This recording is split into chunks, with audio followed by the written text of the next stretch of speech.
壮士饶命！我是你爹。乔九英望着眼前手持木棍、面上又气又无奈的中年男子，尴尬地挠了挠还在突突疼的后脑勺，扯开嘴角：爹，别打了呗，我嫁还不成吗？还闹不闹了？不闹，保稳定的。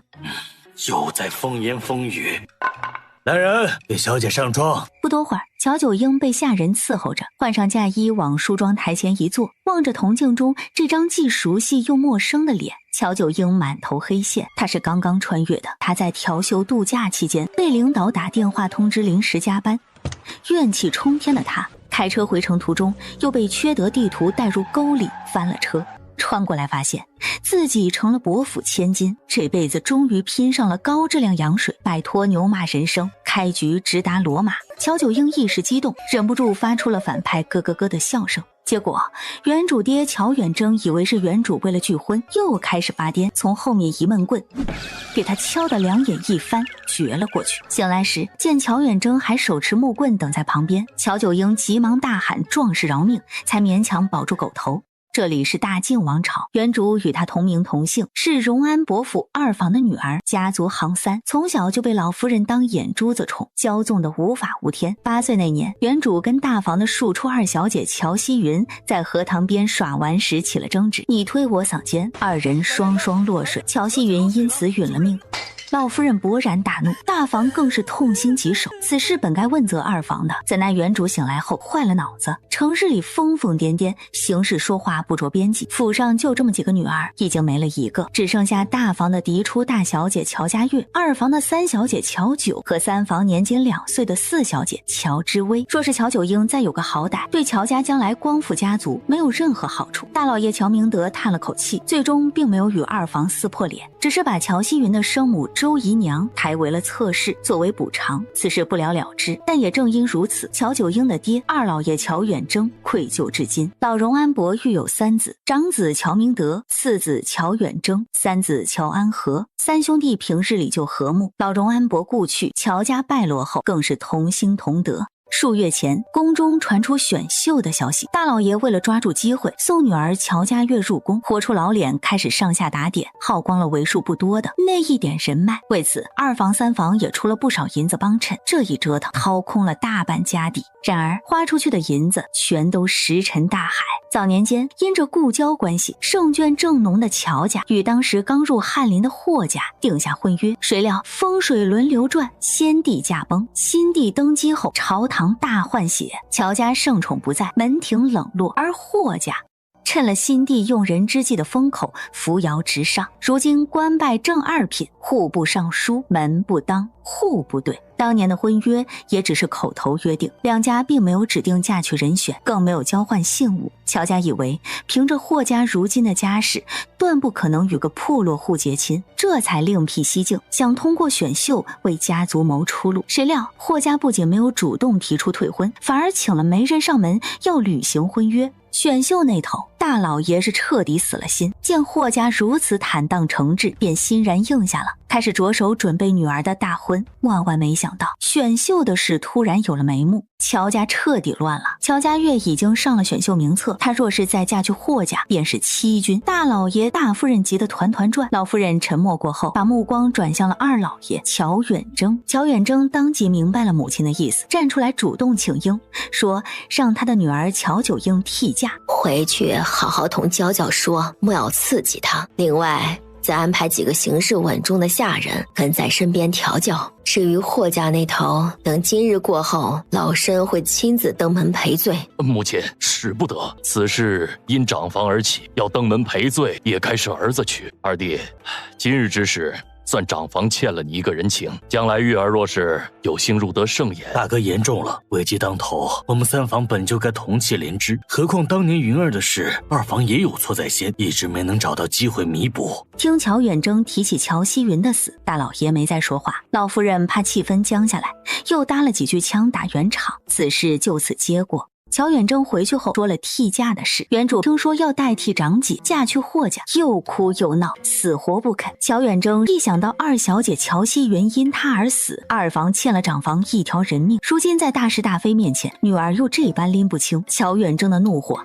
噌的一下冲到头顶。他让人取来棍子，把闹着闹着要发癫的原主都给打晕了，想着趁人没醒，直接让喜娘上妆，等天一亮打包扔进花轿。然而乔远征死都不会想到，他那一棍霍府还没到，就把女儿打包先送去了地府，再睁眼这具身体便换了性子。乔九英看得很开，对方是光风霁月的世家公子，怎么可能会看上破落户家的疯癫小姐？等过了府，他再发疯，霍二公子发现新娘被换，定会一怒之下将他扫地出门。到那时他再光明正大回娘家就是，同一时刻的霍家也不平静。霍夫人带着下人行过穿堂，望着满院子被灯光照亮的喜色，只觉得无比刺眼、胸闷、气堵的厉害。他不是霍老爷霍正廷的原配，然而当初霍乔两家定下婚约时，他已经入了霍家门，这桩婚事也有他的参与。但那时的乔家是天子近臣，风头无两，如今的乔家哪里还配得上霍家？偏偏老爷念旧情，总念叨当年是乔家拉了他一把，他才能走到今日。如今乔家没落了，他不能坐视不理，于是提出来要履行婚约。这一履行，就要把霍夫人的宝贝儿子霍寻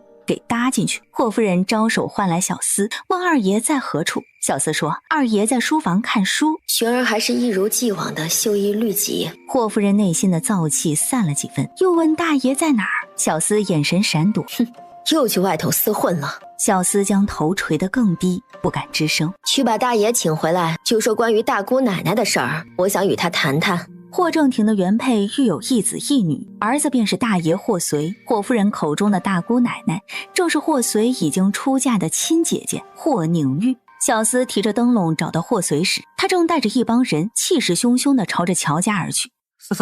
大爷，夫人有请。霍随的脸色有些不好看，他白天同几个兄弟约好去赌坊，结果才刚下马，就被一头满街乱窜的人骑黑毛猪给撞得差点见了祖宗。更气人的是，骑在猪背上的还是个女人。霍随醒来后多方打听，才得知对方是荣安伯府的三小姐乔九英。霍随越想越气，白天没好意思出门，怕听到有人传他被猪撞。入了夜，打算带着人去乔家碰个瓷儿，没成想这才到半路就被自家府上的下人给拦了。滚！好像是跟大姑奶奶有关。回府。娘的娇娇呀，你这啥也不懂，脑子还不好使，突然嫁去霍家，可如何是好呀？我怎么听说你昨天出趟门还骑上猪了？猪马不分不打紧，将来可不能人马不分，骑到你那位婆母头上去呀！乔九英无语，不得不说冯氏是个狠人，原主疯癫又叛逆，孩童智商，一般越是不让他做的事，他越好奇，越要去尝试。冯氏这么说，看似在阻止乔九英，实则一早就知道霍家当家的季氏夫人是个不好相与的，这是在故意提醒他，一旦受了欺负，无需忍气吞声。娘，哎，冯氏鼻头更酸了，扑过来准备抱着女儿痛哭一场，却听女儿来了一句：“骑猪挺好玩的。”冯氏闻言愣住了，似是被女儿给整无语了。乔家大婚前夕换了新娘，注定是要得罪霍家的。看到大门外接亲的新郎官时，说好的霍二公子呢？怎么来的竟是京中出了名的纨绔霍大公子霍随？乔九英的视线完全被红盖头遮挡住，他看不到温嬷嬷等人的表情，却能明显感觉到周围的气氛不太对劲，有情况。温嬷嬷生怕他作妖，赶忙一把握住他的手。大小姐，这边请。到底还是心虚，所以连霍二公子为何不亲自来接亲都不敢问出口。然而就在乔九英一只脚踩进花轿时，等等，听闻贵府几位小姐平日里感情甚笃，怎么如今大小姐出嫁，三小姐却不出来相送啊？三小姐尚未出阁，不宜抛头露面，何况先前在后院，三小姐已经同大小姐道过别了。公子可是找我们三小姐有事儿？好，昨日起猪窜街，今日就不宜露面了，这是敢做不敢当，缩壳里不敢出来了是吧？等你们三小姐出嫁，记得给霍家去张请帖。他不仅要收拾乔九英，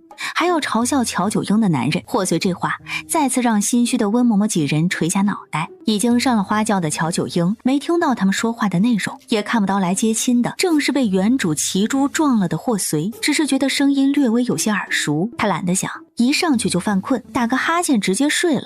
霍随他之所以答应娶乔家女，完全是为了霍宁玉，他那位异母同胞的亲姐姐，早年头脑发热，放着京中那么多门当户对的世家公子不嫁，非要以死相逼，嫁给了蜀地的穷书生。结果书生在她怀着身孕的时候出意外死了。霍宁玉郁结过度，生产时不太顺，落下了病根。月子过后一直在服药温补，托人的病吃起药来是个无底洞。他夫家家境贫寒，根本无力承担。霍宁玉把自己所有的嫁妆都变卖了，还是不够。霍家这头没少接济他，可霍老爷是个两袖清风的清官，哪怕官拜尚书，只要不贪不腐，每年的俸禄都是摆在明面上的，要支撑一大家子上百口人的开支。霍宁玉吃的药又都不便宜，日子久了，霍家也有些扛不住。霍夫人开出的条件很诱人，只要霍随娶了乔家女，他就安排人把霍宁玉接回来，并且自己出钱给霍宁玉养病。霍夫人的娘家是江南富商，霍宁玉养病的那些名贵药材对他而言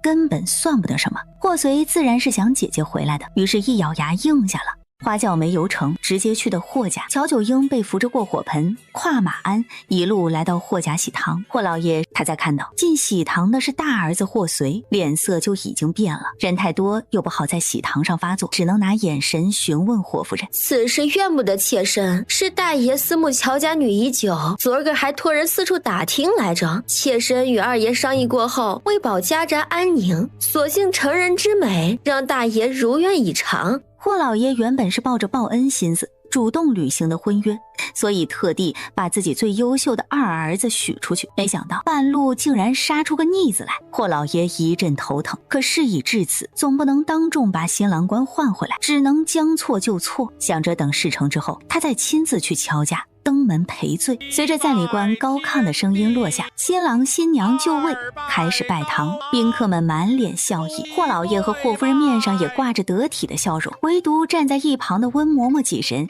傻眼了。新郎官不是二公子吗？怎么没见他人出来？今日成亲的分明是大公子，二公子怎会出来？温嬷嬷眼前一黑，乔家为了让大小姐顺利选秀，不得已临时换了新娘，怎料霍家竟也来了这么一出，叛逆女嫁纨绔子，这下要出大乱子了。丝毫不知情的乔九英已经拜完了堂，有宾客起哄要霍随抱着新娘子送入洞房。霍随的耐心已经耗尽，可一想到还在蜀地受苦的姐姐，只能按捺住，拦腰将新娘子抱了起来。腰真细啊！霍随不认识乔家这位长女，也没听说过她的传闻，唯一的一点印象是在昨日打探乔九英的时候得知的，说乔家有4女，夭折了一个。长女乔家月花容月貌，性子端庄。端庄也行，至少安分不惹事儿。若是那个脑子有病的妹妹嫁过来，昨日敢骑猪撞我，明日就敢骑着猪上房揭瓦。霍随正想着，怀中的人儿突然打了个喷嚏，这一喷嚏把脑袋上的盖头直接给了吹开来。霍随原本平静的面容以肉眼可见的速度石化了。乔九英也是一惊，乔三小姐怎么不说话呀？我说话比同龄人晚。临时换新娘以次充好，乔家怎么敢的？乔家严选，绝对是按照大公子的水平给您精准匹配的新娘子。您要是再不满意的话，给我点钱呗。有错在先，你还想讹人？乔家便是这么教养你的。虽然高考交卷的时候把脑子一块交上去了，但我这个人还是略懂道理的。如果道理讲不通，我也略懂拳脚，可与大公子切磋切磋。但你若是要我为此事负责的话，那我的精神也略有问题。霍随他黑着脸，加快步子把乔九英送到新房里，升洗床上，扭头就出去找霍夫人质问新娘被换一事。外院里，虽说乔家那位大小姐性子端庄，可临时换新郎官的事太过突然，待会儿盖头一掀，难保她不会闹起来。你多安排些下人去守着，别把事情闹大了，起码等宾客散去再说。霍夫人应声，正准备要出去，就见霍随黑着脸脚不带风的从外面进来。你个逆子，不好好去外院陪客人，跑这儿来做什么？这一切都是你安排的？大爷这话何意？我怎么听不懂？你是不是一早就知道乔家也换了新娘子，才特地把我推出去？什么换了新娘子？母亲可知今日与我拜堂之人是谁？之前府上去过礼的时候，拿回来的庚帖是乔家长房长女乔家月，新娘子自然也只能是她。怎么有问题？庚帖没错，但人错了，来的不是乔家月，而是三小姐乔九英。这是不是中间有什么误会？乔家竟然把新娘子给换了，临时换新娘子，还换了个脑子有问题的。乔家也敢？不行，我得亲自去看看。霍夫人说走就走，她本就对乔家不满，如今再来这么一茬，怨念更深了。乔九英睡得正香，门外的霍夫人敲急眼了，直接让婆子破门而入。夫人，这也太不像话了，哪有新娘子不等新郎官直接就请的？长得倒是有几分姿色，就是可惜是个疯的。夫人的长相倒是耐看型，就是可惜我没啥耐心看。婆子瞧着霍夫人的脸色，深知主子是不好自己动手，索性袖子一撸，巴掌一扬，朝着乔九英脸上直招呼。乔九英往床榻里侧挪了挪，灵巧地避开了。顶撞夫人，你还敢躲开？你要是没有五险一金，你也能躲开。能跟我说说乔家为何临时换了新娘子吗？据我所知，我一无所知。可退一万步来讲，难道霍家就没有错吗？乔家是换了个脑子和精神都不太正常的新娘子过来，霍家不也安排了个成日里只知吃喝玩乐的纨绔新郎官等着？那么乔三小姐想如何呢？夫人有所不知，我这人其实挺热情的，有什么倒忙是我可以帮的，您只管开口。这句句有回应，事事没着落的沟通，饶是霍夫人再好的性子也被激出脾气来。夫人，跟我吵架解决不了任何问题，也不必跟我掏心窝子，要不你直接掏钱试试看呢？不就是新娘子退不了货，要解决霍随的情绪问题吗？这事儿还用得着磨磨唧唧半天？都说乔家三小姐脑子不好，精神还失常，今日初见，精神状态确实不容乐观。至于脑子像是新的，不过也罢，能用银子解决的问题都不算是问题。谁让我娘家最不缺的就是银子？你开个价吧，给多少钱能去给大爷赔个罪？当务之急是要先把霍随炸开的毛给捋顺了，防止他大闹京都影响寻儿。解铃还需系铃人，这个捋毛的人只能是始作俑者乔九英。500两成交。霍夫人生怕乔九英反悔，马上让自己的下人去取银票。这500两算是定金，你若是能彻底摆平此事，我可以再付你500两。包的。夫人等我好消息。霍夫人走后，温嬷嬷几人才得以推门进来。三小姐，您是不是见到新郎官了？见到了。他是霍随。咱们家大小姐换三小姐，我家二爷换大爷，这下可怎么办呢？认真说来，这桩婚事也算是阴差阳错。如今端看三小姐的态度，只要三小姐不闹，乔家再来个主子走走过场赔个礼，此事应该就能善了，大小姐也能安心入宫选秀，两全其美。出嫁之前，嬷嬷是不是答应过会满足我一个条件？是。那你去把我的陪嫁珠弄到房里来。霍随回来时，乔九英正大马金刀地坐在桌前吃饭。来一口不？霍随没搭理乔九英，走到衣橱前就开始收拾东西，准备睡书房。这间屋子他是一刻也待不下去了。然而衣橱打开，里面摆放着的却不是铺盖，而是一只绑了缎带打上蝴蝶结的黑毛猪。霍随一眼就认出这猪正是昨天撞了他的那只。祥子刚刚给大爷赔礼道歉呢，大爷就看在他态度诚恳的份上，别跟他一般见识了吧。祥子全名骆驼祥子，昵称祥子。他知道自己昨天闯了大祸，今儿说什么都要随我陪嫁过来，想当面给大爷赔罪呢。大爷气消没？那你让他给我磕一个。好说，祥子给咱大爷磕一个。衣橱里的祥子很快前爪一屈，跪趴下去，嘴筒子里邀功似的哼唧2声。不是，还真有人能驯猪。大爷还需要点别的服务吗？霍随意味深长地看了乔九英一眼。这个女人仗着脑子不好为所欲为的程度，跟我比起来简直有过之而无不及，看来走硬的是不行了。心念一转，霍随走过去，坐在乔九英对面，愁着脸叹了口气之后，眼眶里就忘了一泡泪。大爷这是怎么了？你的祥子没错，是我错了，我从一开始就不该出生。如果我不出生，我娘也不会死；如果我娘不死，我也不会沦落到被后娘掌控的地步；如果我没有沦落到被后娘掌控的地步，就不会被猪撞；如果我没有被猪撞，今天就不用看猪主人的脸色了。好家伙，卖个惨这么溜，你是要考研啊？看得出来，大爷被此事伤得不轻。可你们这地儿没有医保，你又游手好闲，身无分文的，伤太重了没人给你报销。大爷保重啊！游手好闲怎么了？说明我淡泊名利，清新脱俗。哇，在赌坊里清新脱俗啊！你懂什么？我不过是跟几个好友闲暇小聚罢了。说什么赌那么难听，世家子的事儿能叫赌吗？以后我的事情你少管，记住没？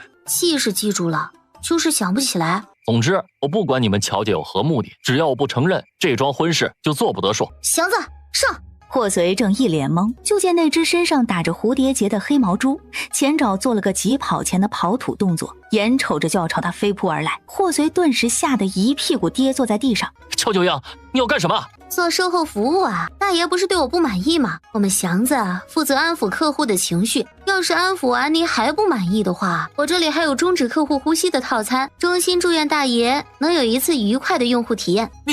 你霍随颤手指着乔九英，还没等说句完整的话，就两眼一翻，原地安寝，望着直挺挺倒趴在地上一动不动的霍随。乔九英无语了。那个逆子欺了我这么多年，从来目中无人，不把府上规矩当回事，竟然还有人能把他气晕。宛若捡到了宝，霍老爷的眼神都亮了，态度与先前截然不同。这乔家三小姐竟是个妙人，果然老话说得好，恶人还得恶人磨。那个逆子是该有人好好治他了。那老爷的意思是，堂都拜了，此事已无更改的可能，眼下唯有将错就错。霍老爷略作严肃地咳了一声。乔三小姐到底是个女儿家，我这当公爹的不好与她多言，你找机会好好安抚安抚她。至于寻儿，等将来有合适的姑娘再安排相看吧。霍夫人松了口气，只要不是把新郎官换回来，让他的寻儿娶乔家女，让他做什么都行。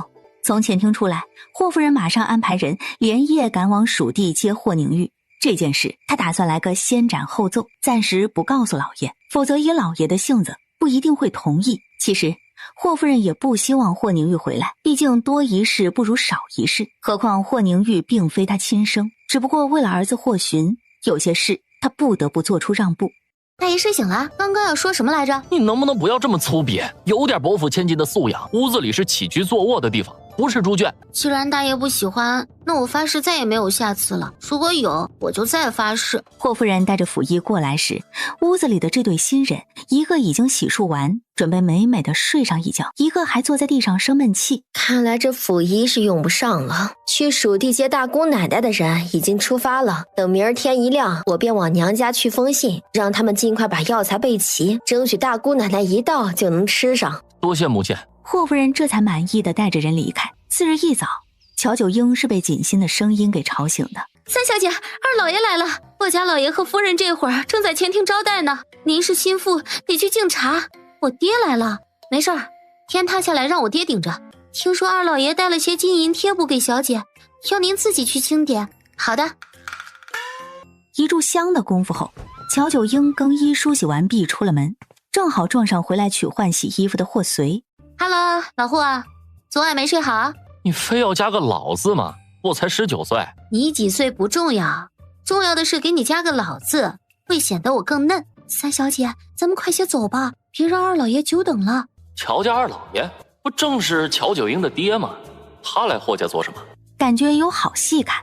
霍随眉头一挑，也不着急回屋了。乔九英听到脚步声，转过头，就见霍随亦步亦趋的在他身后。乔九英，你贼眉鼠眼的盯着我做什么？大爷莫慌，虽然我的眼神比较有攻击性，但我的肉体十分窝囊，经不得一点风吹雨打，所以待会儿有钱我拿，有罪你受，事后咱俩分赃，分账，如何？罪我受着就有钱拿，干就完了。前厅里，乔远征除了给自家女儿带些贴补之外，还给霍家带了赔罪礼。然而刚踏入霍府大门，乔远征就觉得气氛莫名的怪异，下人们看他的眼神不对劲，霍老爷和霍夫人的反应也不对劲。当他拿出赔罪礼时，霍老爷和霍夫人不仅不收，面上反而整齐划一的露出了尴尬又不失礼貌的微笑。我兄，昨日小女替嫁一事。话还没说完，就看到外面飞速闪进来一抹黑影。爹，我昨天又赌输了。6啊，不是哥们儿，为了点窝囊废，你颠得这么抽象吗？霍老爷一边打儿子，一边偷瞄亲家。担心乔远征会被霍随的败家吓到，开口把女儿要回去。婚事已成，如果乔家这时候把新娘子带走，霍家的名声就完了。爷，您不用担心，公婆对我很好，大公子对我也很好。那就好。不对，你刚说什么来着？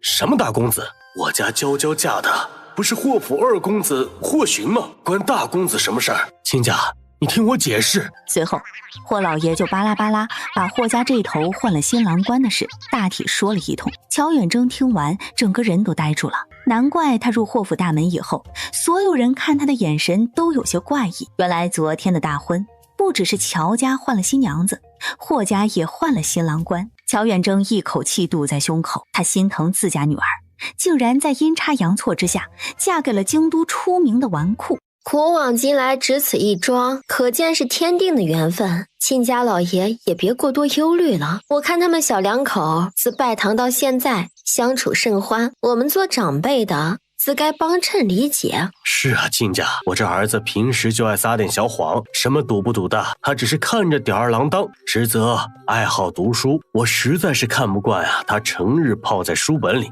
怕他冷落了新婚妻子，才不得已当你面出手教训他的。随儿还不当场给你岳父表现一个？霍随当场表现了个阴暗爬行，乔九英生怕他颠出新境界，大步上前，一个手刀将他劈晕，回头对上霍老爷、霍夫人和乔远征瞠目结舌的模样。见笑见笑，我看大爷这症状多半是穷闹的，打一顿就好了。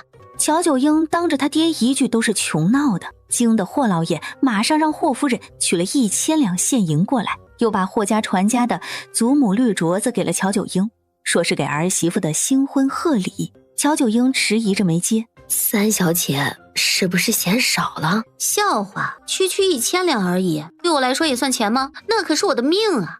面上矜持，心里呲着大牙的乔九英已经在那怎么好意思使不得的推举中，以迅雷不及掩耳之势收下了镯子和银子。乔九英收下镯子，就代表默认了这桩婚事。霍老爷松了口气，乔远征也松了口气。两亲家相互寒暄了几句后，乔远征单独和乔九英说了会儿话，把自己带的东西给了他。临走前，乔远征揉揉女儿的脑袋，让她以后没钱花就回娘家找爹要。府医给霍随敷药没多久，他就转醒了。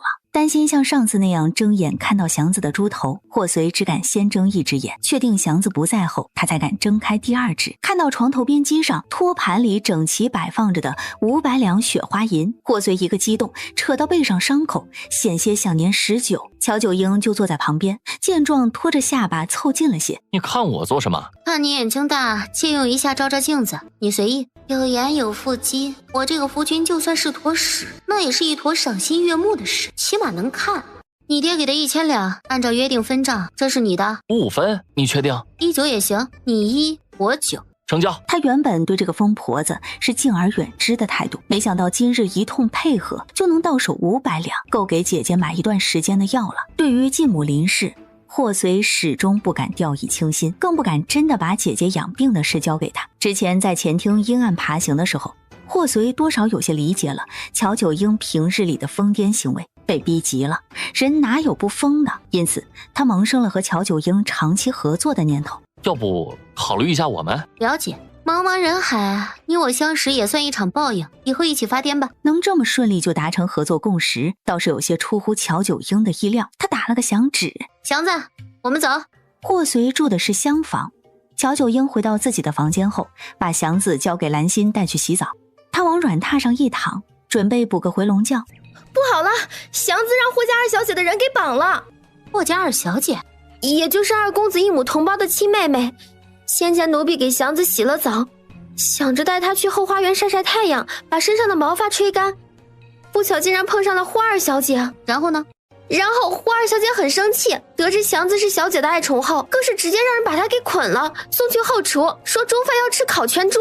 那黑毛猪可是三小姐的心头肉，霍二小姐要真敢拿去烤了，咱家这小祖宗发起疯来，说不准还真能把霍家房顶给掀了呀。三小姐，要不老奴去看看吧？嬷嬷就别去了，你心脏不好，一会儿别吓到。走，跟我去会会霍家这位二小姐。后厨外，厨娘战战兢兢地磨着刀。听说那黑毛猪是大奶奶的爱宠，二小姐真要将其宰杀吗？本小姐今日就是要吃烤全猪，我看她能把我怎么着，给我宰了那只畜生！二小姐，好像是大奶奶。什么大奶奶二奶奶的？等意识到婢女说的是谁，她迅速转过身，正对上一脸微笑的乔九英，仿佛做错了事被大人抓包的小孩。霍芊芊的眼神不受控制地闪躲了一下，但很快她又重新扬起下巴，挺起胸脯，露出一个自认为凶狠的眼神，一手掐腰，一手指着乔九英。刚来我们家就又是放猪又是发癫的那个人，是不是你？敢问二小姐有何指教？有你这么当新娘子的吗？别人家的媳妇贤良淑德，早起是给公婆敬茶，你呢？你跑到前厅发癫，还把我大哥打晕了，你到底有没有一点羞耻之心？别拿我跟别人比较，他们档次太低，没那必要。再说了，我身上凭什么要装满你说的那些优点？我不累吗？你乔九英弯下腰，从厨娘手中拿过菜刀，指腹在刀锋上轻轻刮了刮。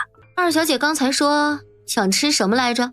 烤全猪，那就没得商量了。哼，你什么档次，也敢跟本小姐讨价还价？来，想吃烤全猪的上前一步，老子现杀，谁都别唬我，干翻世界！他是真疯啊！年轻人，你别太年轻了，你给我记住。记住什么？你别管记住什么，你就记住。他才说完，霍芊芊哇的一声就哭了出来。这时，院外忽然传来一把清润的嗓音：“芊芊，二哥，你今日怎么有空出来了？”“听闻你在此处，我便来了，跟我回去。”“好。”“芊芊只是个孩子，你怎么能用菜刀吓唬她？”“你要这么说的话，这话可就不能这么说了。早上在前厅我容忍你胡闹，那是看在老爷和乔家故交的面子上，你给我适可而止。事情就是这么个事情，情况就是这么个情况，具体什么情况还得看情况。”“乔九英，人生有觉尽情睡，莫使枕头空对背。”霍夫人气得心梗，回去缓了半天都没缓过来。“二爷呢？”“二爷去后厨把二小姐接回来后，就一直待在书房没出来。”听到儿子如此勤勉，霍夫人总算得到了一丝安慰。“我前些日子在文墨斋订的书应该到货了，你去取来，给二爷送去，让他尽快看完。回头我要请先生出考题的。”婢女应声退下。霍夫人喝了口茶，从乔九英那带来的怒气一点一点慢慢平息下去。眼下的重点是要盯紧寻儿不能放松，等将来寻儿功成名就，让林家跟着脱胎换骨，我的任务才算完成。回门这天，管家早早就把车马和回门礼安排妥当。大奶奶，夫人说了，为免婆媳见面彼此伤心，让您安心回娘家。横竖离得近，想在娘家多待几日也行。那怎么能行？婆母对我那么好，我一日不见如隔12时辰，得回，晚上就回，回来一定第一时间去见他。管家嘴角抽了抽，听说二爷是国子监最优秀的监生，大爷为何没进国子监？是不喜欢吗？你懂什么？天生我材必有用，我能不用就不用。娇娇这2日在霍家过得如何？那边可有人欺负你啊？提起这个，乔九英就来劲了，捣蒜似的点头说有。冯氏顿时皱起眉：“谁欺负你了？”新婚当晚，霍家竟然换了新郎官。冯氏正想宽慰女儿，却听温嬷嬷在一旁给她翻译：“新婚夜，三小姐把姑爷气晕了过去。”冯氏宽慰的话忽然卡在了喉间。新婚第2天，他们家二小姐就想宰了我的祥子做烤全猪。三小姐拿着菜刀发疯，说要干翻所有人，把霍二小姐给吓哭了。事后婆母不问青红皂白就来找我的茬，实在是太欺负人了。霍夫人被三小姐气到翻白眼儿，直到今儿早都没有缓过劲儿来。那着实挺欺负人的。跟在乔九英后面下车的霍随跪句喊了声岳母。冯氏看了他一眼，心情有些复杂。来了就好，先进去吧。老太太啊，让人备了宴席，就等你们2位正主了。娇娇，你长姐明日入宫，早前说了想单独跟你道别。知道了，一会儿吃完饭我就单独去见姐姐。到前厅时，老夫人和长房3房的人早就入座，乔九英带着霍随给长辈们一一行礼。演技不错，演出费记得结一下，谢谢。好，乔家是将门世家，倒是没那么多的规矩礼仪，但为了迎接这位出身书香门第的姑爷，头一次饭桌上食不言，因此整个宴席期间几乎无人说话。饭后，女眷们纷纷回了后院，霍随留在前厅陪几位老爷喝茶。乔九英被乔家月拉着回了闺房。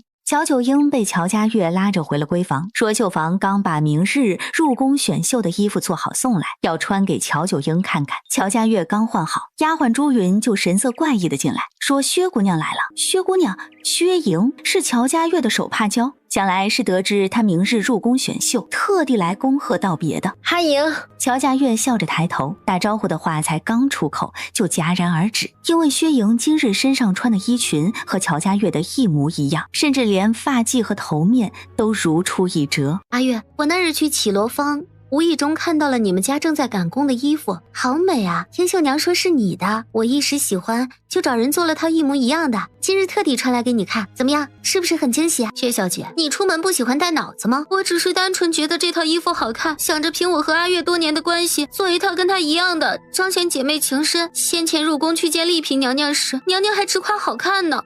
乔三小姐，我是哪里做错了吗？阿莹，你胡闹也要有个度。这套衣服是我入宫选秀要穿的，你做了一模一样的也就罢了，还穿去宫里让那么多人瞧见，那我明日怎么办？对不起，阿月，我不知道这是你入宫要穿的衣服，我只是一时兴起。好家伙，他还委屈上了。薛小姐，你出门不喜欢带脑子吗？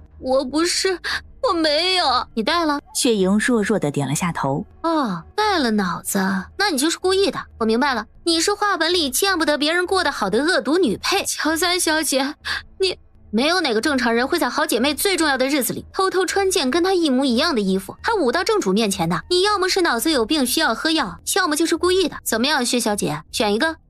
我是真的。你是想说自己不知情，那就更好办了。听闻丽嫔得宠，往娘家烧的料子，前些日子给你做了几套定制的新衣，你身形和我长姐差不多，你带我长姐去挑一套最好看的来，让我瞅瞅你的诚意。那些可都是好料子，我自己还一件都没穿过呢。否则我明日就骑着猪上街，宣扬薛小姐人前姐妹情深，人后恶毒善妒。你别那样看着我也老大不小了，碰到讨厌的人再藏着掖着，不直接开骂就不礼貌了。薛莹是哭着离开乔家的，乔家月的眼睛肿成那样，是没法出门了。乔九英让她的丫鬟朱云跟着去薛家，取了一套华丽适中的蝶恋花锦绣裙回来。乔乔，刚才多亏了有你，姐妹那么多年，我今日才知阿莹的心思竟如此复杂。是张姐你太心善了，把所有人都想得太过美好。这世上多的是嫌你贫怕你富的人。如今在宫外，薛莹还只是想让你出丑落选，等入了宫，那些人想要的可是你的命。张姐以后得多长几个心眼才行。乔乔何时懂这些了？我不是嫁人了吗？作为一个过来人，我已经过来了。又开始胡言乱语。今日之事就当是入宫前给我的预警，我会牢牢记住的。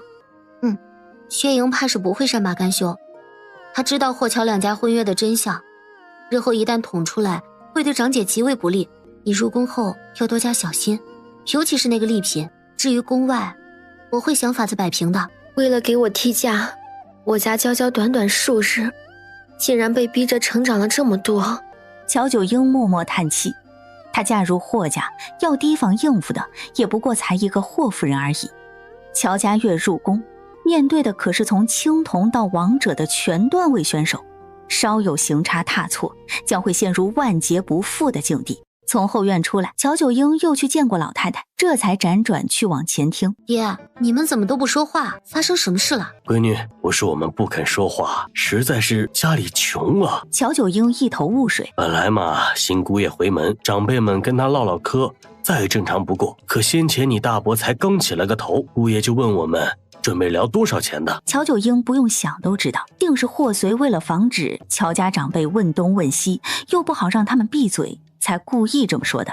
好，用钱拿捏乔家是吧？那他算是捏到软柿子了。最终，乔九英这个富家小姐和穷鬼姑爷霍随，在乔家人谁也不敢随便张口的静默注视下离开。马车最终在霍府大门前停下，车厢内，霍随刚要挑帘，外面突然传来一声气喘吁吁的怒吼：“乔九英，你给老子滚出来！你骑猪撞他身上了？有没有一种可能撞他妹身上了？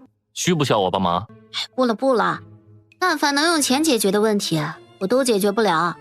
就是你欺负我妹妹，你也不撒泡尿好好照照自己几斤几两。抱歉，我的尿哑光带磨砂，照不了一点。你们家的教养呢？别对我大呼小叫的，我从小就怕狗。把他的车给我拆了，我看他下不下来。乔九英翘着的二郎腿放了下去。终于知道急了。下一秒，乔九英的那只脚从车窗内伸出来，鞋底照着薛定谔的大脸，就是一个大逼斗。狗咬你，你不急？你敢踢我？虽然我看起来没素质，但事实上就是这样。不服来干！薛定谔哑口3秒后，默默站了起来。转身的刹那，委屈的眼泪止不住的流。望着薛定谔远去的背影，乔九英不禁对霍随发出疑问：你说薛定谔这小玩意儿的名字是谁研究的呢？霍玄刚从国子监下学回来，就碰到了薛定谔带人在霍家大门外闹事。性格所致，他本能的想上前帮忙，却没想到乔九英先一步出了手。霍玄只得站在马车外目睹了全程。他还没正式见过乔九英，可乔九英不论是拿起菜刀护自己的爱宠，还是二话不说直接抬脚踹闹事者的行为，都给他留下了深刻且震撼的印象。这世上竟然有女子能彻底无视规矩枷锁的束缚，活得那样肆意明媚。霍玄这一耽搁，回府的时辰便比往日晚了1炷香的功夫。照例去霍夫人院里问安时，霍夫人的脸色十分不悦。今日怎么这么晚才回来？霍玄不敢直视母亲严厉逼视的目光。迟默，你来说，敢有一句假话，即刻发卖。夫人，先前大理寺少卿家的公子来找大奶奶的茬，二爷的马车被堵在后面，一直进不来，所以……哼，大门外那么宽敞的位置，能把你们的车给堵了？到底是车进不来，还是人进不来？母亲，寻儿，你太让我失望了。母亲莫生气，都是儿子的错，我不该一时贪玩，在大门外看热闹，耽误了回房看书的时辰，生母心伤心，是我不孝。我只是个技师，又出身商户，这10几年来为了你，花费了多少心血，遭了多少人的白眼，就盼着你能够早日出人头地。寻儿，你要记住，你身上背负的可是林氏全族的希望，是万万不能有一丝的松懈的。10多年了，从记事起，小到他的1日3餐必须吃什么，4季衣服必须怎么穿，哪个时辰必须回到家，哪个时辰必须看哪本书，大到他必须结交什么朋友，不准与谁走太近，全都被安排得明明白白，没有一样是他能自己做主的。只要稍微有一点没做到位，就会惹得他娘生气。其实霍玄不怕被罚，他怕的是霍夫人会通过惩罚自己来惩罚他。记得有一次，霍夫人亲自下厨给霍玄做了点心，他那日没什么胃口，说放那儿一会儿吃。霍夫人见他半天没动，一把抓起碟子里的点心就拼了命往嘴里塞。霍玄至今都还记得他娘被点心噎得面目狰狞，还有不断往里塞的窒息画面。他不想忤逆母亲旧事重演，站起身来，霍玄道：母亲保重身体，儿子这就去看书，今晚会多看半个时辰。已过几日不是休沐吗？既然家里静不下心，干脆去普陀寺听慧能大师讲佛法。好。霍老爷下衙回家，才得知霍夫人安排了霍玄过2日去普陀寺。他沉思了会儿，既然要去，那就一起去，让人去晚香居知会老大一声。老爷，我让寻儿去普陀寺是为了静心，防的就是这颠公颠婆。老爷一向不管霍随，怎么竟突然想起来让这根搅屎棍跟着去了？怎么不好办？佛门乃清修之地，禁荤腥，里头的斋饭小菜，怕大爷吃不惯。霍夫人这一说，霍老爷倒是想起来了，他入官场第1次晋升那年，曾经带着全家人去寺庙礼佛过，当时去的就是普陀寺，还在那儿小住了2、3日。一开始几个孩子都挺乖巧，不哭不闹，等吃饭的时候，霍随就跑没了影。霍老爷急疯了，请了寺里的僧人帮忙一起找，最后在方丈的荷花池旁边发现的霍随。霍随刚把方丈养的锦鲤徒手抓上来，眼冒绿光就要往嘴里送，还是方丈一声小施主嘴下留情，才勉强免去了那条锦鲤被生啃的厄运。那个逆子当年确实荒唐，既然如此，那他就更应该去佛祖面前赎罪。都成家的人了，还成日里吊儿郎当的像什么样？对了，让乔氏也跟着去，帮我监督监督那个逆子。拗不过霍老爷的决心，霍夫人只能吞下这个哑巴亏，让自己的大丫鬟去宛香居跑了一趟，把去普陀寺的事说了。霍老爷为了让他们提前适应，特地让后厨把晚饭做成了不沾荤腥的全蔬菜宴送来。霍随正满头问号，旁边的乔九英却露出了善解人意的笑。晚饭多吃蔬菜有益身体健康，寺庙里的僧人们就是这么吃的。太健康了，端远点。霍老爷派人来监督着，霍随最终还是不情不愿地吃下了那几盘素菜。乔九英假装打了个饱嗝，等霍随出去后，悄声问锦心：让你给我弄的鸡腿弄了吗？兰心姐姐已经做好了，正在灶上温着呢。小姐是否要现在吃？动静小点，让兰心把鸡腿装严实了，送我屋里来。锦心点点头，出去后瞄了眼东厢房，没有开门的迹象，这才狗狗碎碎地去了小厨房。乔九英吸溜着口水，他则是坐在桌前，以最快的速度解决完2只鸡腿，然后一抹嘴走到窗边，悄声问：霍随没发现吧？没发现，赶紧的挖个坑埋了。锦心，锦心，还有好吃的吗？就让我悄悄吃肉，饿死所有人吧。还吃啊？让大爷发现怎么办？那就把它跟鸡骨头一块埋。一个留字还没出口，原本只开了一条缝的窗户被风彻底吹开，霍随高大的身影就这么闯入乔九英的视线，手上还捏着包鸡骨头的荷叶。汗流浃背了，兄弟。怎么买？不狡辩一下吗？你就说你想不想吃吧。葱姜蒜都安排上，多加点辣，谢谢。4日，小姐不能再睡了，昨天那个薛公子又来了。来就来呗，理他一下算我输。薛公子扛着一把5尺长的黄金大剑，说是昨个回去后连夜让人打出来的，要用它斩了小姐的脑袋，为民除害。什么？你刚刚说5尺长的黄金大剑？兰心被他吓了一跳，愣愣地点了点头。纯金吗？不能是镀金的吧？尚书府的正大门平时不开，乔九英从角门出来的。哥，早知道你还有扛剑追仇家的技能，你扛他干嘛？扛我呀！我不仅会锁敌，还会咬人。你几斤？我们公子的剑几斤？自个没点数吗？我是比他沉，那他有我剑吗？一句话给对面干沉默了。能吃能拉的剑，少来沾我们公子的边，真晦气。嘿，能吃能拉怎么了？我吃完拉完更贱。乔九英，看剑！乔九英一个潘周丹走位避开，顺势一脚踹在薛定谔的大肥屁股上。昨天被踹脸，今天被踹屁股，薛定谔丢不起这个人，恨得牙根痒痒，却又无可奈何，索性抱着剑趴在地上，原地入睡。还看剑呢？神经！你这种治好了也是流口水的料，拿来吧你！拿到手后，乔九英直接上嘴咬，果然是纯金。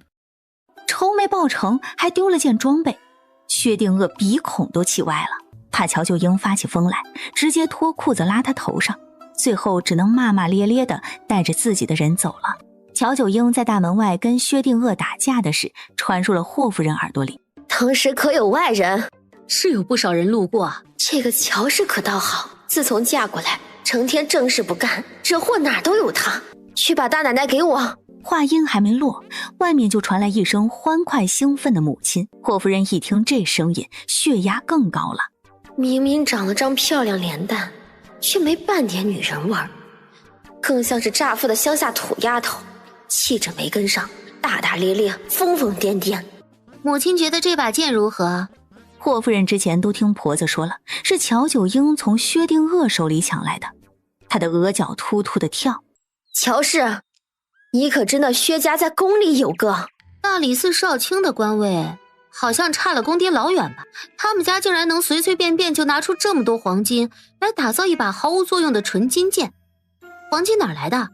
铸剑师傅被迫连夜赶工，总不能是因为热爱工作吧？以薛定谔的尿性，师傅们多半是受了威胁。那么在满是王公贵族的京都城里，薛定谔区区一个4品大理寺少卿家的公子，是仗了谁的势？行事如此张扬跋扈，目中无人。乔氏，你休要顾左右而言他，谁让你招惹薛定谔的？啊，我忘了说，我长姐今日入宫参加选秀了。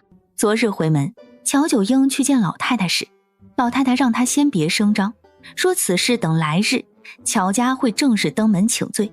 薛莹闹成这样，乔九英深知来世已经来不及了，他必须在薛莹捅破之前拿捏住薛家的把柄，先发制人。没想到瞌睡就有人递枕头，大清早的，薛定谔跟个花果山在逃大母猴似的，扛着把柄就送到了他手上。你说乔家院入宫了？没错，我长姐一开始就参加了初选，只不过中间出了些波折，导致乔家以为落选，才会应下霍家的提亲。那现在又是怎么回事？大婚前一日，我们家委托办事的官员才把入选的消息送到，所以这才是乔家换新娘的真相。本来此事只要我们两家把口封严实了，外面是不会有人知晓的。毕竟最后成亲的是我和大爷，谁也拿不出证据来证明我长姐和二爷有过婚约。可坏就坏在薛定谔的妹妹薛莹是我长姐的手帕交。薛莹知道整件事情的真相，她昨日还特地去乔家让我小小的整治了一下。话到这里，霍夫人还有什么不明白的？薛定谔找上乔九英，并不是属疯狗逮谁咬谁，而是为妹妹出气来了。本来嘛，乔家在这京都城里已经没什么名望了，受罚就受罚，我们脸皮厚倒也没什么。只是二爷他的欲言又止，让霍夫人虎躯一震。是啊，乔家人死不死跟我没关系，可我的儿子不能受一丁点的牵连。如今再来争论谁是谁非，已经没有任何意义。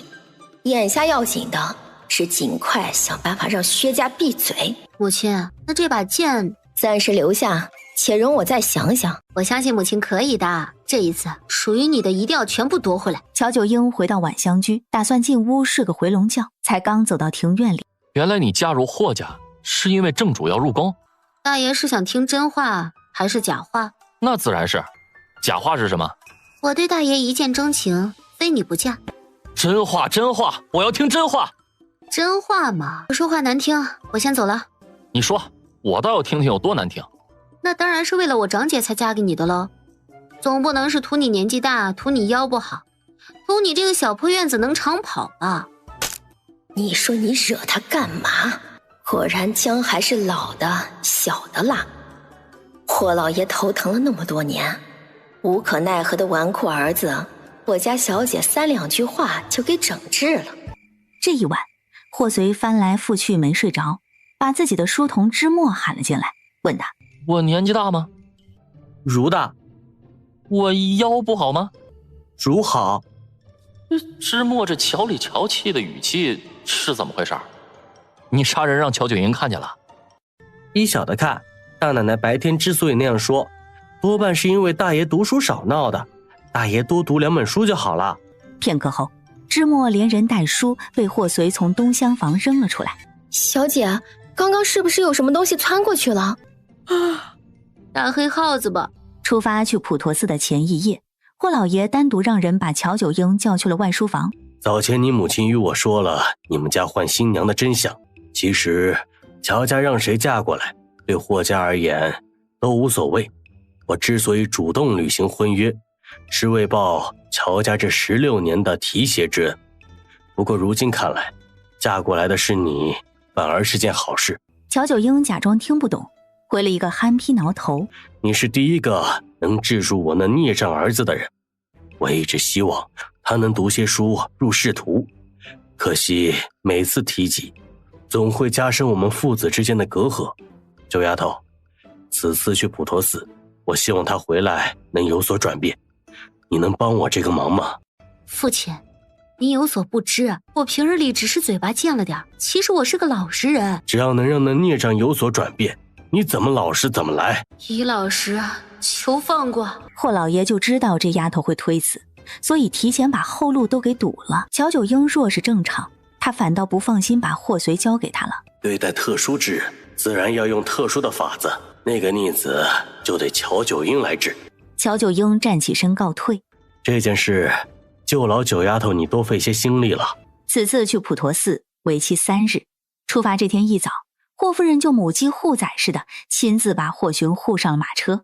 乔九英甚至有理由怀疑，若非此时霍老爷也在，霍夫人可能都不会让霍寻跟他们一道走。对亲生的这么严格，对继子却放之任之。乔九英瞬间明白霍随的纨绔是如何炼成的了。这不是明晃晃的捧杀吗？普陀寺那边我都安排好了，这3日你给我安分些，再惹祸打断你的腿。乔九英本以为霍老爷口中的安排是指提前跟寺庙打了招呼，请住持大师清寺之类的。然而到普陀寺之后，俩人傻眼了。凭什么他能带下人，我俩就不行？阿弥陀佛，个人有个人的缘法和修行，2位施主的修行与这位施主不同。乔九英总觉得这话有坑，但又说不上来哪不对劲。等到了客院，他才明白过来。什么？早上要挑粪浇菜，中午要挑水浇菜，晚上还要挑灯夜读才有饭吃。这是霍老爷特地跟住持大师打过招呼的。这破地方谁爱待谁待，也不伺候了。霍随那暴脾气一上来，转身就往外走，却在看到门外站着几个铜头铁臂的武僧后，立马老实退回来，跟小沙弥商量。那粪是非挑不可吗？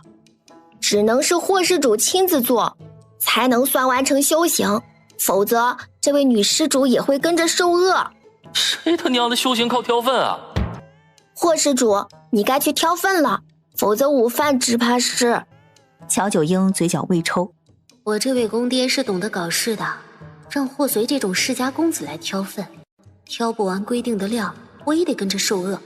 好家伙，本以为是寺庙修行，哪成想是上寺庙求生来了。领路的小沙弥离开后，那几个武僧便守在外面原地入定了。这种情况，跑路的可能性直接为0。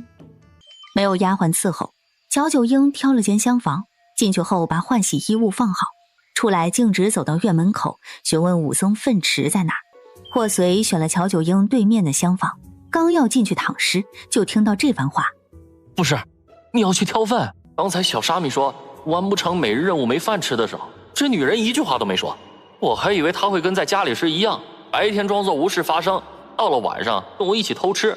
我难得一次跟上了她的天马行空，这疯婆子怎么突然正经起来了？没办法呀，总不能真的跟着大爷混，3天饿9顿吧。前2日才嫌我年纪大，嫌我腰不好，今日就嫌我连顿饱饭都给不了他了。不就是顿饭吗？谁还吃不起了？哼！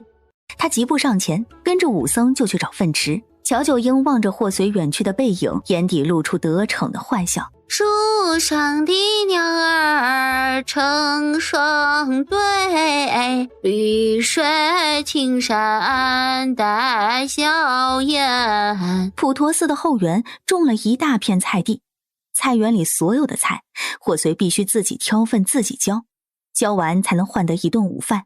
下午还有水要挑，粪池外，霍随吐得昏天黑地。粪池面前还能这般淡定，大师可是有何秘诀？心中无念，自然无畏。虽然超脱不了一点，但突然之间腰部疼了，腿部酸了，仿佛一口气能挑2桶粪的干劲是怎么回事啊？3亩地浇完时，寺庙刚好到午饭时辰。霍随回去后，把自己关在浴房，险些把身上的皮都搓下来一层，才彻底把味儿冲干净。又累又饿一早上，最终换了4个大白馒头，1盘炒豆芽，1盘炒笋，外加1碗白菜豆腐汤。以往对这些菜从来不屑一顾的霍随，今日却像是看到了稀世珍品，坐下后就迫不及待，狼吞虎咽起来。夫君吃完了吗？你想干嘛？出门前父亲交代了，要给寺里捐些香油钱，我没钱，自然只能找你要了。香油钱应该在霍寻那儿，我去拿。霍寻的院子就在隔壁。霍随过去时，他刚吃完饭。真不愧是国子监最优秀的学生，父亲最重视的儿子。放眼整个大晋，读书读到这份上的，也就你一个人了吧？大爷，现在是我们二爷的看书时辰，您要没什么事的话，还请你家二爷除了睡觉，还有不看书的时辰吗？大哥找我有事？也没什么事儿。临出门前，父亲交代了，让你去捐些香油钱。我吗？有没有人告诉过你，像你这样读书，早晚会变傻子？霍学没吭声，会不会变傻子他不知道，他只知道，若是不遵从安排，母亲会变成疯子。啊，二爷，可千万别信了大爷的那些鬼话呀！夫人是管控的严苛了一些，可他做这些全都是为了二爷好。大爷他就是嫉妒二爷有娘管，才会故意说那些话恶心您的。不必理会他。大哥竟然到寺庙来挑粪，爹爹以前从来不会这么罚他的。乔九英，是不是你又发癫惹怒了爹爹？爹爹不好罚你，才迁怒的大哥。滚！乔氏，你怎么？你也滚！娘，这疯婆子简直反了天了，你快管管她。乔氏，你不准备解释解释吗？老爷为何罚大爷来普陀寺做粗活？到底是他做错了事，还是你昨天晚上在老爷跟前说错了话？莫非乔氏在老爷跟前说了什么，让老爷开始对霍随上心，打算借着普陀寺之行历练霍随？不，我绝不允许这样的事发生。没错，夫人是个明白人，我明白你明白的意思，我也是明白人，明白人就应该明白，我明白你明白的意思。只要大家都明白，明白人应该明白我明白你明白的意思，这样以后大家就全是明白人了。乔九英，你在说什么狗屁混账话？你们在这儿做什么？大哥，你总算是来了，他也太过分了，害得大哥被父亲罚，我和母亲心疼大哥，说了他几句，他就让我们滚。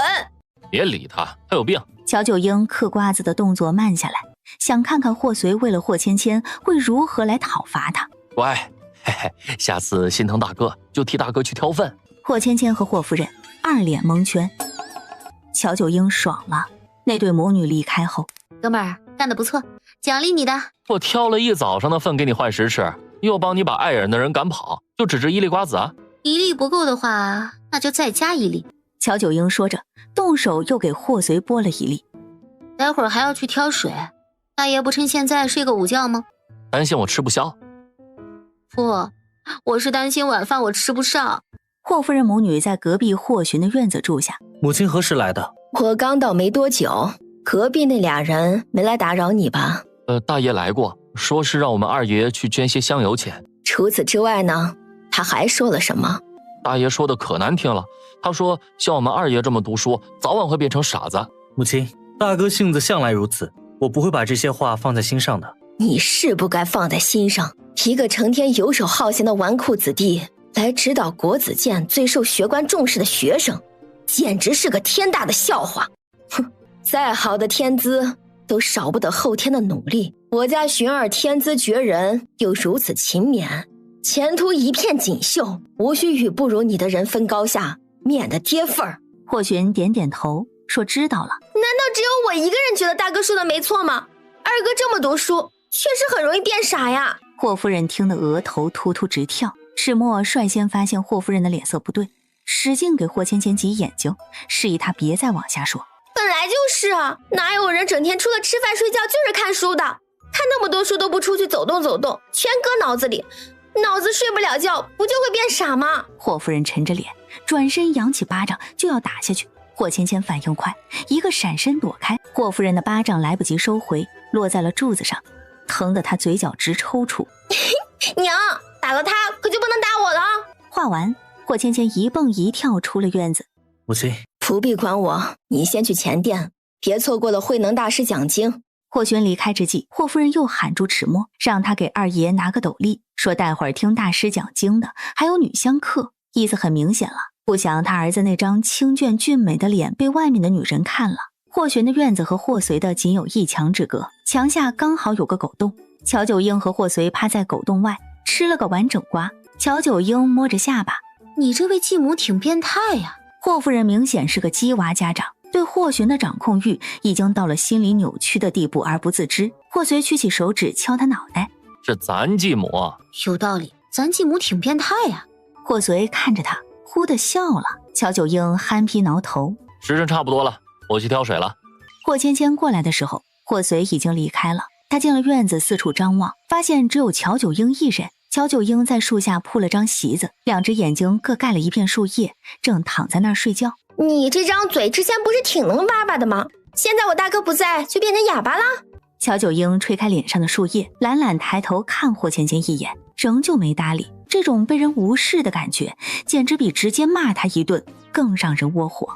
霍芊芊再一次被气到，她忽然想起来大哥曾经跟她说过的有钱能使鬼推磨。霍芊芊转了转眼珠子，她倒要看看有钱能不能让乔九婴这只疯鬼推磨。喂，本小姐跟你说话呢，你聋了？好好好，拿钱砸我是吧？那你算是惹到了全天下最好惹的人。怎么样，二小姐，一拳砸在棉花上的感觉暖和不？乔九婴，你为了点钱这么不要脸的吗？二小姐看人真准。霍芊芊原本是想用银子羞辱乔九婴，把之前丢失的面子给找回来的，可她万万没料到乔九婴竟然如此不要脸，真就让她一拳打在了棉花上。正当她又气又急之际，霍夫人身边的大丫鬟红叶跑了进来。海夫人，夫人在外面跟人起了争执，事情似乎闹大了，您快去看看吧。我娘怎么了？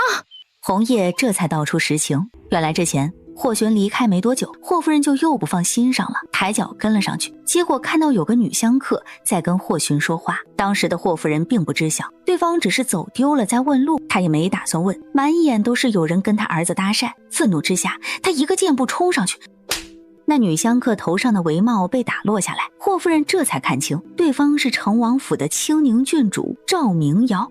大嫂，求你救救我娘！救？怎么救？霍夫人得罪的可是比公主还受宠的清宁郡主，救她就意味着要跟她一起打建昭帝的脸。这位小姐，你冷静一点，从现在开始我们不熟，谢谢。大奶奶，您可是跟我们家大爷拜过高堂的霍家媳妇呀，夫人若是出了事，您身为儿媳也会受牵连的。哦，那你去转告清宁郡主，就说狗急了还会咬人，我急了就是急了，他若是把我惹急了，我可什么都做不出来，让他给我等着，我会让他一直等着的。钱，我娘有钱，只要大嫂能平息此事，你想要多少钱，我娘都会给的。什么钱不钱的，我这人就喜欢路见不平绕道而行。呸！总之先去瞅一眼再说。乔九婴喜出望外，忙伸手将他拉起来，记得让你娘多准备些银子。只要事办成，我娘肯定少不了大嫂的。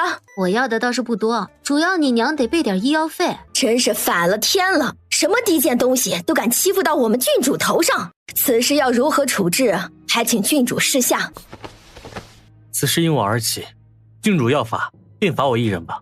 闻言，赵明耀先前还楚楚可怜的眼神阴了几分。霍夫人管霍玄管得太严，平日里根本没法接近，他好不容易才找到这么个机会，跟到普陀寺准备来个偶遇，却万万没想到霍夫人不仅跟了来，还突然冲出来给了他一巴掌。以赵明瑶的身份，要想处置霍夫人一个命妇，轻而易举。然而机会难得，他不想给霍玄留下个咄咄逼人的印象。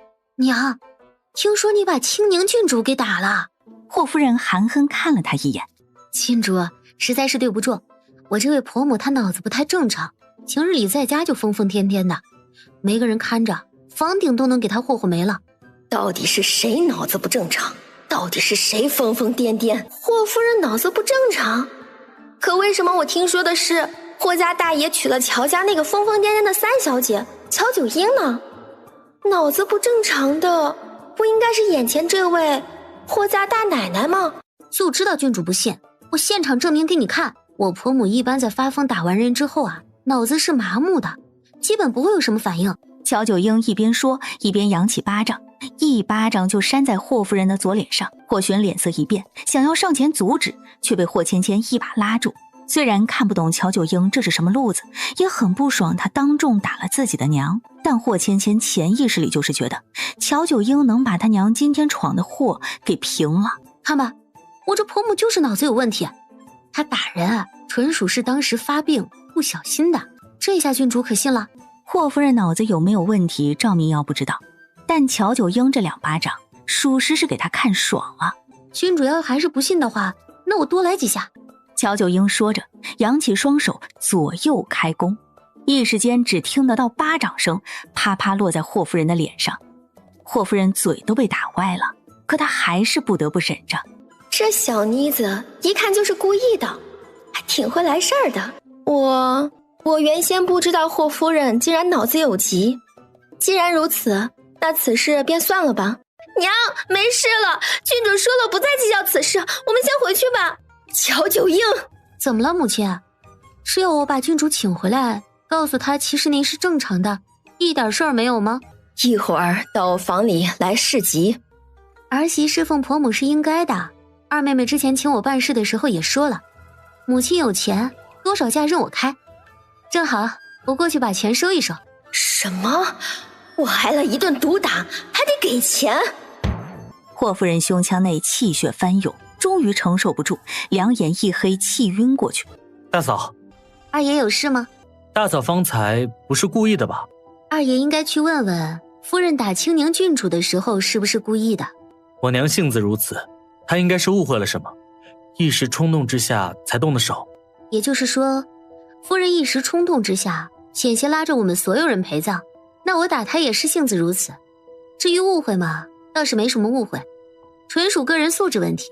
霍寻被堵得说不出话，之前乔九英打霍夫人的时候就没想过留手，因此霍夫人是真伤得不轻，两边脸又红又肿，跟发面馒头似的，躺下没多久就起烧了。